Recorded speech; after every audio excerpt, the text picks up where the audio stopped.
my extremely devout and dedicated YouTube following, all the handful of you, I decided to make this short video giving a brief introduction to the various projects that I am currently working on. It is a madhouse around here. I know it's tiny here, but it's crazy. There's so much going on all the time. I barely have time to even think about what the next thing is before. It's crazy. So I thought I'd give a brief rundown of my projects that I'm currently working on. There is, I should have made a list, to be honest. There is, for one, an illusionist locket. For those of you that may not know what that is, it was a commission from a person I know. I have never seen the film, but it's apparently based on a film, and in this film, this craftsman kid invents this sort of double-hingy locket to give to his significant other, or conquest, or I don't know. I didn't watch the film. Pretty girl. And what's interesting about it is it's a straight piece, hinges at 45, turning it into a heart shape, and then the heart, what's that English word? The heart then rotates outwards like a normal locket. But what's interesting is that the heart can't rotate outwards until the first hinge is hinged. So that is interesting. It's quite, because of its size, it's quite complex. I did not film that in any way, and I am terribly sorry about that. Another project is this lamp. That is, I just glued the base to the stem, and you can still see that it has the part for the lathe still on it. I'm going to refine this shape and sand it down until it's a more pleasing thing. I've already drilled the stem out for the cable, so that's another thing that has to be done. There is for a wedding, not a wedding that I'm invited to, a wedding. My grandmother is invited to a wedding, or friends of hers are getting married, I'm not entirely sure, but she has asked me if I could make her a bowl for it, because she knows I made other bowls. This bowl I have filmed. I've also filmed most of the lamp. I'm terrible for filming. The bowl is also mahogany, same as the lamp, and a stripe of Purple Heart going through the middle. It's quite a bit larger than other bowls that I've made, so I think this machine will in fact struggle, but if I take my time, I'm sure that it will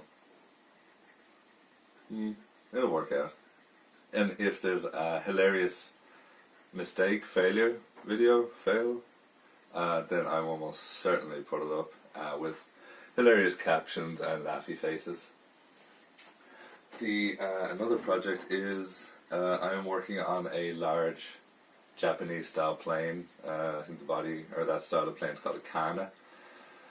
And I'm also making the blade. Now, I'm not sort of a smith in any shape of the form. I'm qualified as a welder as well, but that ain't even on the same spectrum.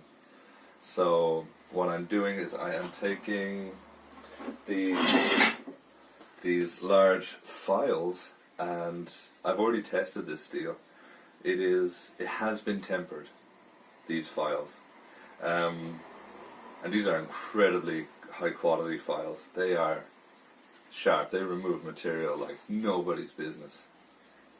They have been tempered, and you can see here the tang has been also tempered further. You can see the way it's a different colour there, and it's been blued slightly up to a straw colour here.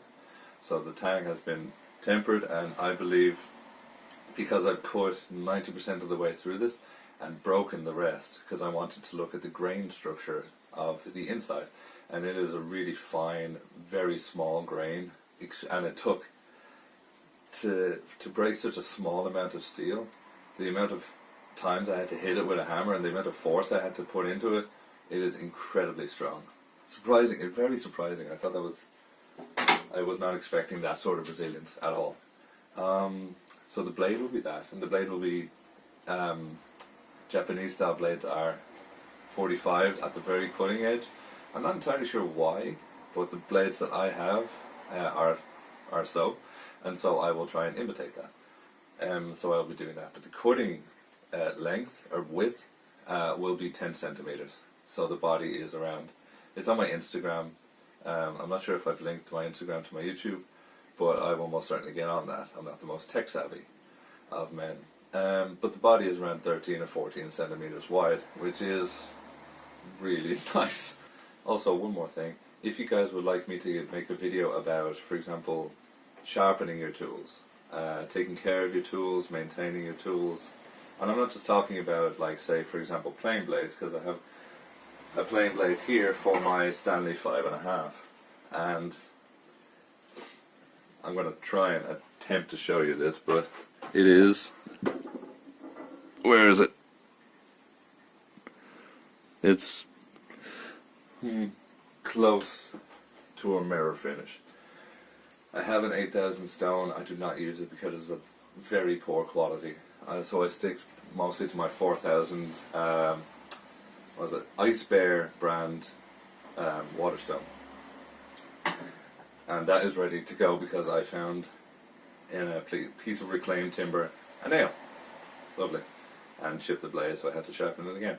So if you guys would like me to go through the steps of sharpening, not just this tool maintenance in general, setting the blades, changing the blades on a table saw, setting up your lathe, anything really, setting anything to 90, making sure that things are well greased, well oiled. So I want to say thank you for watching the video, and for those of you that have given me feedback already, I want to say a big thank you.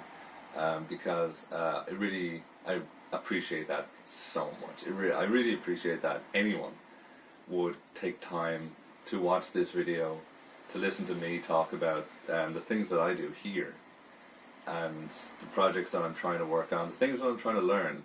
It's a whole learning experience, and I'm really excited to sort of share that with the world. And it's the first time I've ever filmed anything.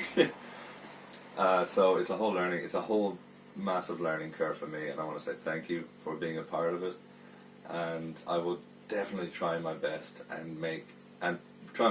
make excellent content and regular content. It's a madhouse here, let me tell you, but I will regularly give out content, and I will try my best to make it as quality as possible.